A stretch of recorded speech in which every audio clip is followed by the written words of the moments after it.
YCP అధినేత మాజీ CM Pulivendula MLA Jagan ఆశలు ఇప్పట్లో నెరవేరుతాయా? ఆయనకు అసెంబ్లీలో ప్రధాన ప్రతిపక్షం హోదా దక్కుతుందా అంటే లేదని అంటున్నారు న్యాయవాదులు. నిజానికి ఈ మాట ఎవరో చెప్పడం కాదు, వైసీపీ లీగల్ సెల్ నాయకుల్లోని అంతర్గతంగా జరుగుతున్న చర్చ. దీనికి కారణం సుప్రీంకోర్టునని కూడా అంటున్నారు. వాస్తవానికి గత ఎన్నికల్లో 11 స్థానాలు మాత్రమే దక్కడంతో జగన్ అసెంబ్లీకి రాకుండా భీష్మించారు. తనకు ప్రధాన ప్రతిపక్ష హోదా ఇవ్వాలని పట్టుబడుతున్నారు. తద్వారా కేబినెట్ హోదాతో పాటు సభలో ఎక్కువసేపు మాట్లాడే అవకాశం దక్కుతుందని కూడా ఆయన అంచనా వేస్తున్నారు. అయితే అనుకున్న విధంగా అయితే ఆశలు నెరవేరడం లేదు.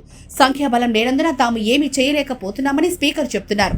ఇక సభా నాయకుడిగా చంద్రబాబు కూడా ఈ విషయాన్ని తెలియజేశారు. ప్రజలే ఇవ్వండి, తాము ఎలా ఇస్తామంటూ ప్రశ్నిస్తున్నారు. దమ్ముంటే రావాలని సవాల్ రువ్వుతున్నారు. ఇదిలా ఉంటే ఇప్పటికే ఒకసారి హైకోర్టులో తనకు ప్రధాన ప్రతిపక్ష హోదా ఇప్పించాలని కోరుతూ జగన్ పిటిషన్ వేశారు.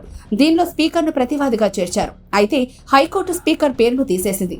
ఇదిలా ఉంటే స్పీకర్ కూడా ఈ విషయంలో మౌనంగా ఉన్నారు. తాజాగా మరోసారి జగన్ హైకోర్టును ఆశ్రయించి మరో పిటిషన్ దాఖలు చేశారు. దీనిపై విచారణ చేపట్టిన హైకోర్టు స్పీకర్ను వివరణ కోరింది. ఇదిలా ఉంటే ఈ కేసు హైకోర్టులో తేలేందుకు మరింత సమయం పట్టనుంది.